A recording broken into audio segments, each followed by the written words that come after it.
What's the difference between Doctor Doom and the H word? You know who I'm talking about. Victor Von Doom explains himself. Captain America, issue number 3, wastes no time addressing the dictator in the room. Steve Rogers and the rebel leader Marius infiltrated Doom's castle to take him out, but the reprogrammed Doombot, who was supposed to be good, turned on them and handed them over to Doom. Thankfully, Victor is a Captain America fanboy. He indulges him so the current Captain America, David Colton, and the Howling Commandos can find the diplomat hostages. Doom says he's a student of history, and Steve fighting against the Nazis inspired him as a young man. Cap becoming a hero for his people resonated deeply with him. Doom's like, "You made me what I am," and Steve's like, "Pause. I'm not taking credit for you." Steve says he spent the last few years of his life in the trenches hunting the H word. What makes you so different? He replies the Fuhrer was elected, and he took power to save his people. He thinks he's more like Marius, the rebel leader, and Marius doesn't like that. This is a reminder that fascists can be chosen by the people, but it doesn't make it right. Cap's like, okay, whatever. Release the embassy hostages unless you want the US military on your throat.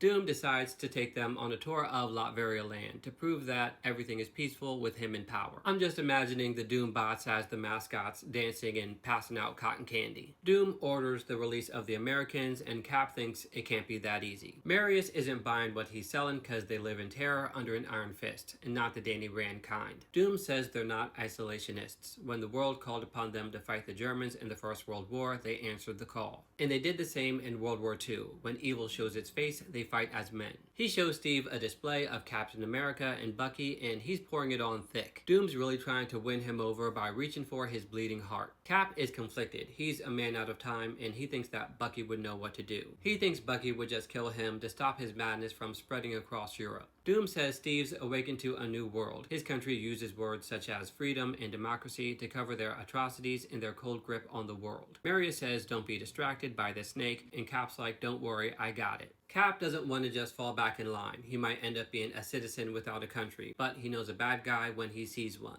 Colton confirms via radio that the hostages have been murdered, and Cap hits Doom with his shield hard. Doom says the right things, but his methods are extreme. He blocks Doom's magic blast, it eats up that energy, but he's hit by rockets and he goes flying. Cap calls himself a fool. He thinks he's too old or too young for this world. He's injured and his costume is torn, but he stabs the Doombot at its weak spot and it malfunctions. Steve learned about Doom and his creatures from Reed Richards, a man on the cutting edge. He doesn't go into battle without a plan. He uses his shield to wreck the Doombot, but then it self-destructs. This is how it ended. Steve is in danger and Marius has been captured. Captain America issue number 3 is yet another reminder of why Cap is so great. He's not a blind soldier who just follows orders, he thinks for himself.